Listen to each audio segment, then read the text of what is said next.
Welcome to the Self-Storage Show, where I have conversations with my industry friends, talk with owners and vendors, and share tales about my management company, 3 Mile Storage. Let's go. Hey guys, thanks so much for tuning into the Self-Storage Show. Hey, right at the top, I want to talk about something that's really valuable. You don't want to miss out on it. It's 3 Mile Domination. What this is they optimize your Google business profiles, okay? And we all know for self-storage, we live and die by our rentals. I guarantee you, if you don't have your profile optimized, you're losing out on rentals every single day. So go to 3miledomination.com. Right now, they are doing free audits of your profile. You'll see the big red button right there. Book your free audit right now. Book a time. We'll go through your Google profile optimization session in real time together. Send you back reports. So you have an action plan.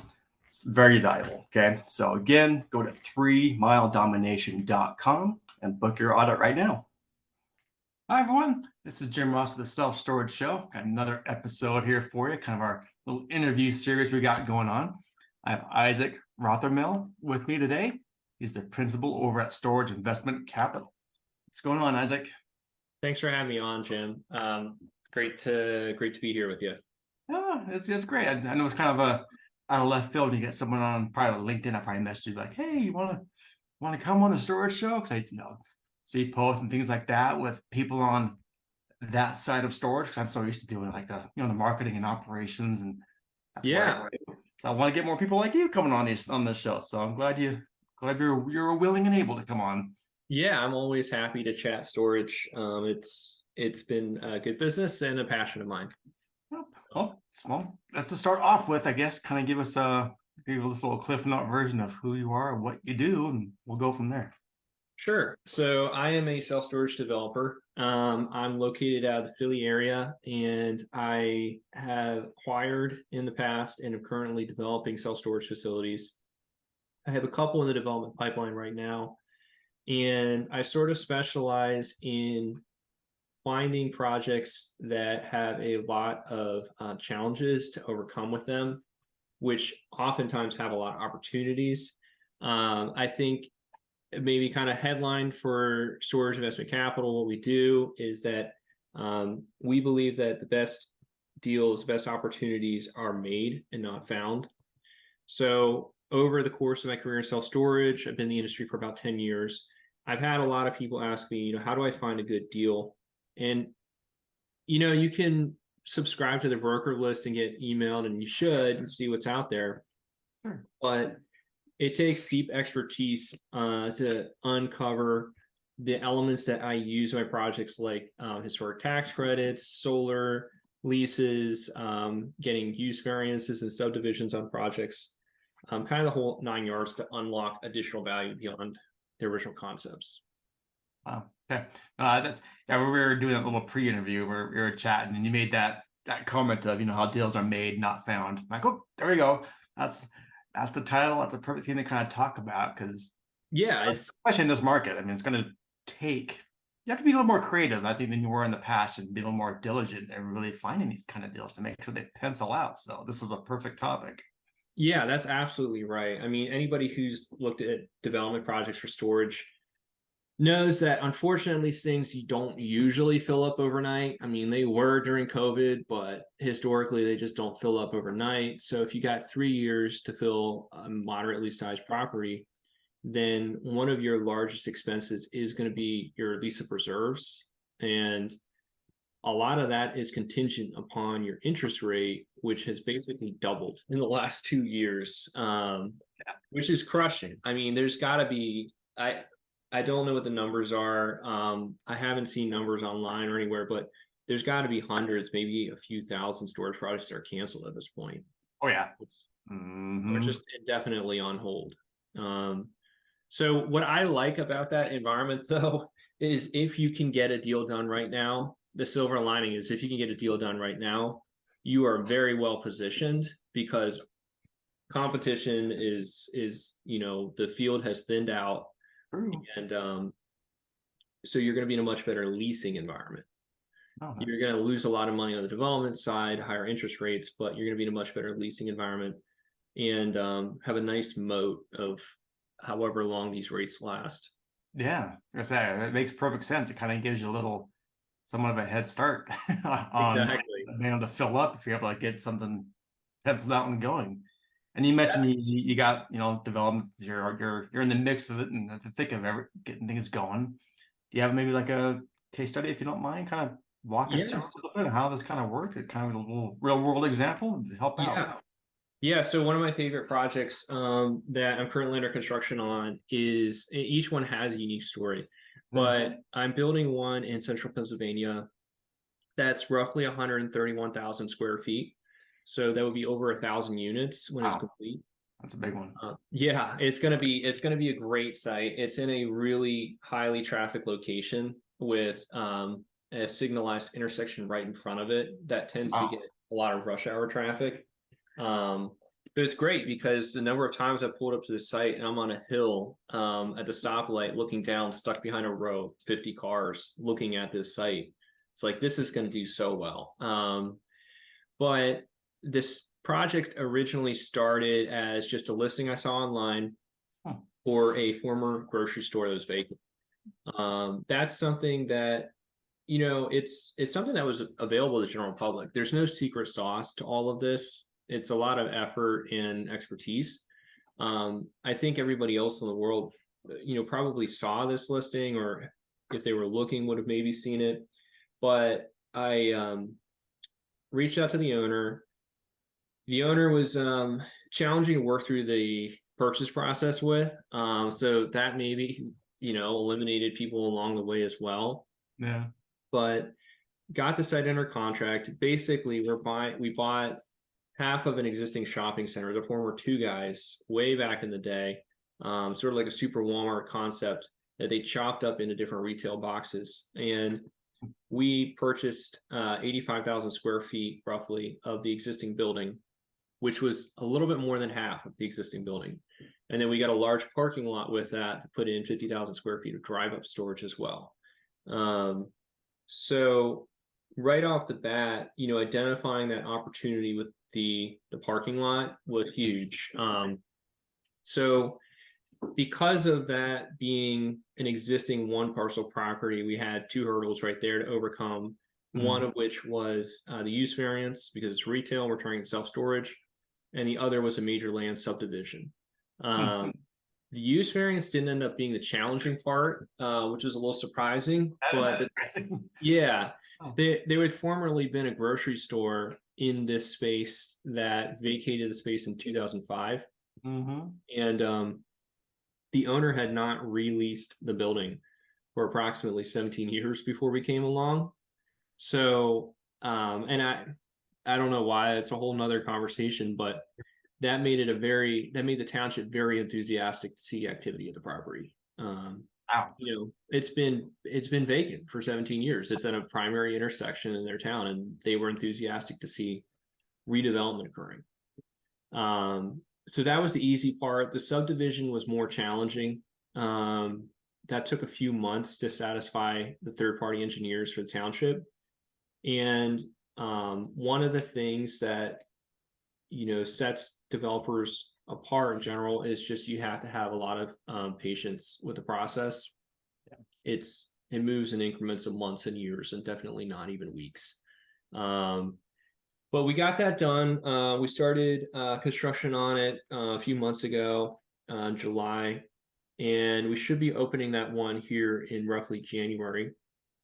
So that's a huge benefit to doing conversions, is that if it's that's fast. Yeah, if it's a clean building, if it's a good building for a conversion, it can go pretty quickly.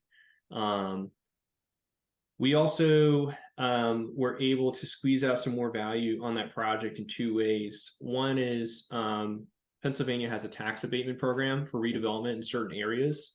This property qualified for that, so we get a 10-year tax abatement on the real estate taxes, which is huge. Nice. And that's on the additional improved value. So we still keep paying the same taxes on what was there, but what was there was essentially blighted. So it wasn't super high on the taxes. That's great. And then the other aspect that's working in our favor on that one is Pennsylvania is changing its legislation right now around community solar programs. So basically, a community solar program is a operator of a community solar program will come in and put solar panels on our roofs, they'll go out to the community and advertise local sustainable energy that can be purchased through the grid from them. And so they're kind of, we're just providing the space. We're just renting space, which is exactly what we're doing inside the building, but they're renting a rooftop as well from us for 45 cents a square foot. So that in itself on 131,000 square feet adds almost another $1 million of value to the project. Holy cow. Yeah. So it was a fun project to put together. It's interesting to see how these unwind. And I mean, and those are the positive, those are all the, the wins on the project. There's been dings along the way as well. For example, since this was a former grocery store, it had a white tile all the way through it. And so we decided to remove all those tiles, and that went in the course of a week. The construction company cleared out 58,000 square feet of tiles, which was awesome to see. They did such a good job. But underneath each of these tiles was the mastic, the glue holding the tile to the floor, to the concrete floor beneath it. And the mastic didn't scrape up as well. Some people who hear this might wonder, oh, is that asbestos? Thankfully, we had that tested before we purchased a property, so we knew it wasn't asbestos. I was waiting for that to come out of your mouth. Yeah, but we are stuck with now evaluating how to scrape that off the floor, which is going to be a change order. It's going to be a little bit of additional cost. So you have wins and losses, but if you are starting off with a good project, it works out in the end really well. No, that's great to hear. And again, I'd like to hear more of these kind of specifics, for case studies like this, because this here, hey, get in a storage, find a place, and you're good. Like there's so much that goes into it. Yeah, I mean, we originally submitted our offer on this building. I want to say like January. No. Man, I'm trying to remember the timeline. I think we put in an offer August of 2022 and worked through negotiations, started the process of entitlements. We didn't close on it until April of 2023 because we were waiting so long for a third-party engineer review. We actually received our use variance in December. So it took another few months just to get the engineers satisfied with splitting things up in this existing building. And then from there, closing in April, construction didn't start till July because we were working through different GCs, picking our GC, and ultimately move forward with one. So it takes a long time, going from August to August before we really made substantial, meaningful progress in construction. But the construction is projected to be completed here in January. We'll see. Maybe February or March is a safer date to throw out there, but we're pushing for January, and that's kind of the nature of the beast.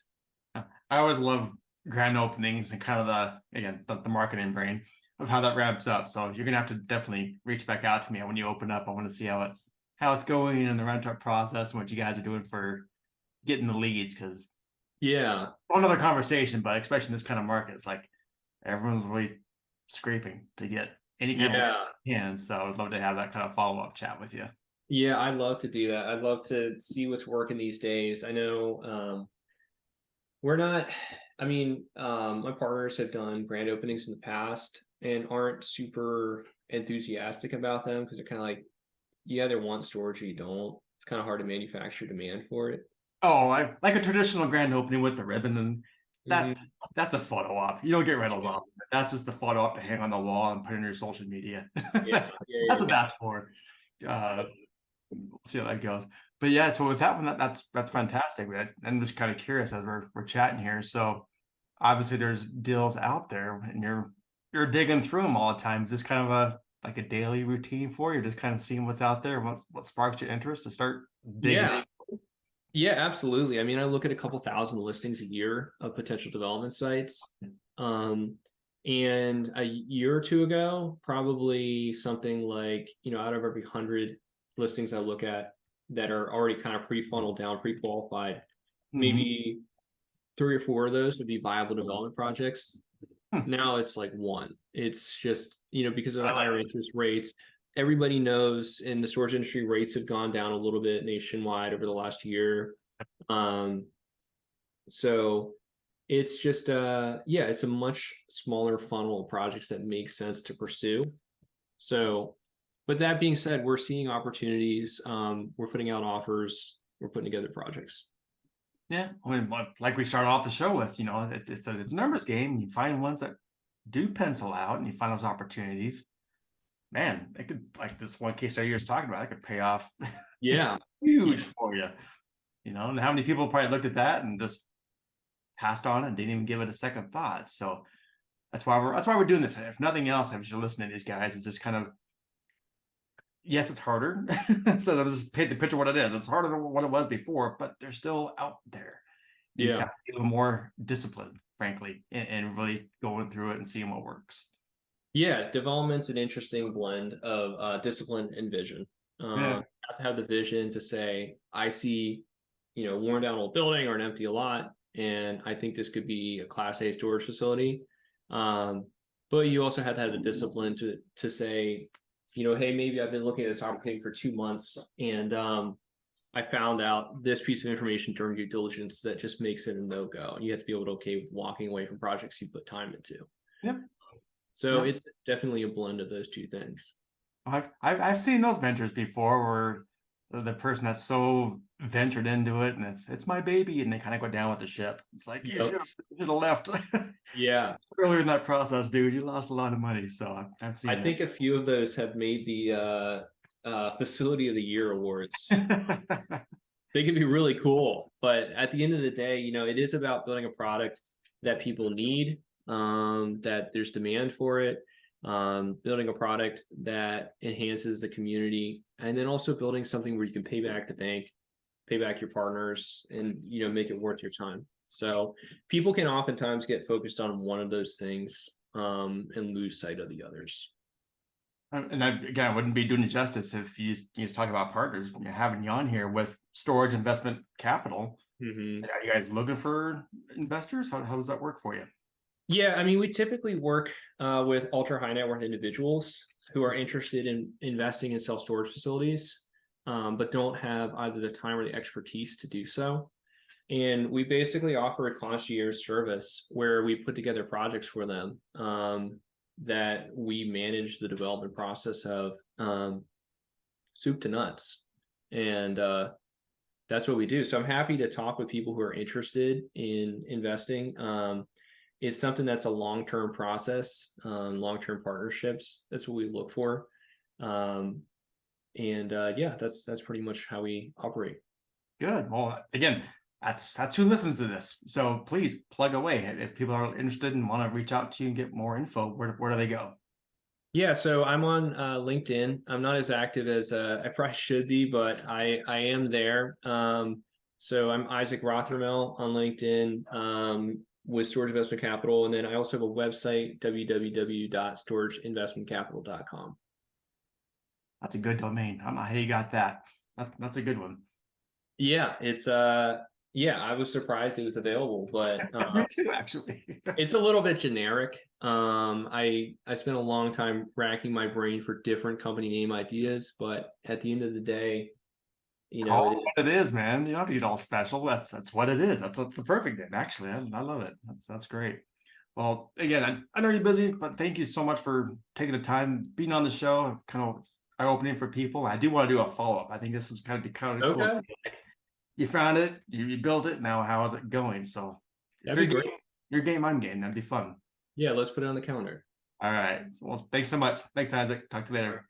Thanks, Jim. Bye. Before we wrap up, just a quick reminder. Do you want to level up your storage game? Visit theselfstorageshow.com. Grab some high-value freebies, check out top vendor spotlights, and stay in the loop with our newsletter.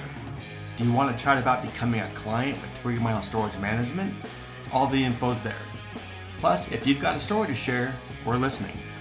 Everything you need is at theselfstorageshow.com.